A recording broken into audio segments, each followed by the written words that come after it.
Cindy and her new team make their move against the JSA, leading to a showdown. Hello, everyone. I'm Steve from Valhartv, and today I'll be reviewing Stargirl Season 2, Episode 6.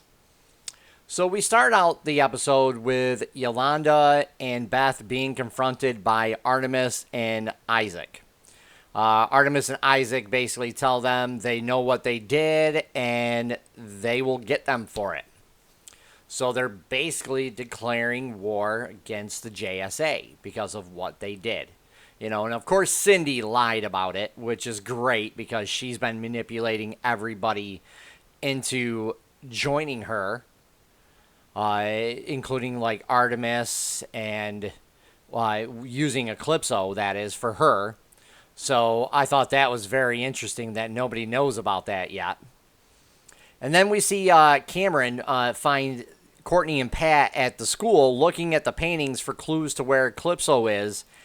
And this is kind of like awkward because Courtney wants to like talk to him and she kind of wants to, to stay. But Pat's like, no, come on, Courtney, we got to go. We got to go. And then they say, we'll meet you at the pit stop together, and then they look at each other and then they split up. So I thought that was kind of funny in this episode because it shows that they're kind of starting to get in sync.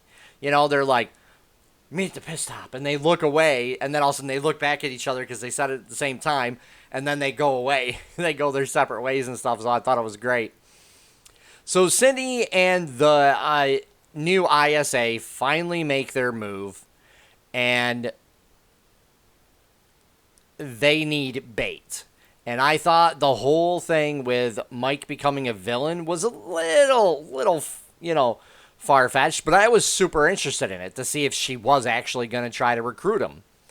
And that was a basic misdirect in this. She just wanted him for bait. So it wasn't a, real surprise because the way Mike kept acting and kept wanting to help the JSA, I was kind of like, no, I can't see him being a villain, but at the same time, the way Pat was treating him, I was like, that'd be kind of a cool twist to have him be like, yo, I'll join you guys. But, of course that didn't happen. The writers and directors were trying to misdirect us on that one. And there was also a part in this where Barbara has to make a difficult choice as she wants to help everyone, So, there's a part where she's sitting there and she's really having a hard time with the decision she's got to make for this. I don't really want to spoil anything if anybody hasn't seen it, which I doubt anybody hasn't seen this yet. But I thought it was really cool that she was willing to trust the decision, the person and stuff that she was talking to enough to basically end up making this decision. And I thought the fight scene in the school was actually kind of neat. The new ISA and the new JSA face off, and they're going at it. And there were two twists in this that you could kind of see coming, which I thought was very interesting. The way they did it, though. But the fight was still pretty good, and we even get to see Shade make an appearance. So I thought that was actually really good as well. On that, which leads, and that basically leads into the effects of this. The effects in this were more practical effects than CGI effects. Like the fight scene at the pit stop, Pat's garage, was very interesting, was kind of cool. The way he just was like, I'm not going to fight kids. And then he, he finally tries and he gets beat up anyways. And then the CGI at the school fight, I thought was really good as well. I had no issues with any of it. It basically looked like a CW, CGI effects. I think they had a larger budget for Superman and Lois. I think those effects were definitely better than in this, but these effects were still good. They weren't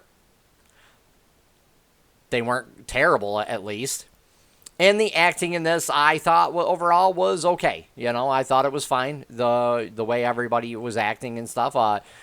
They were basically playing their parts of trying to get revenge for what happened to the old ISA, and then Cindy ends up doing something crazy, and you know, and everybody, and only one person in this got what they wanted. So I thought that was very interesting.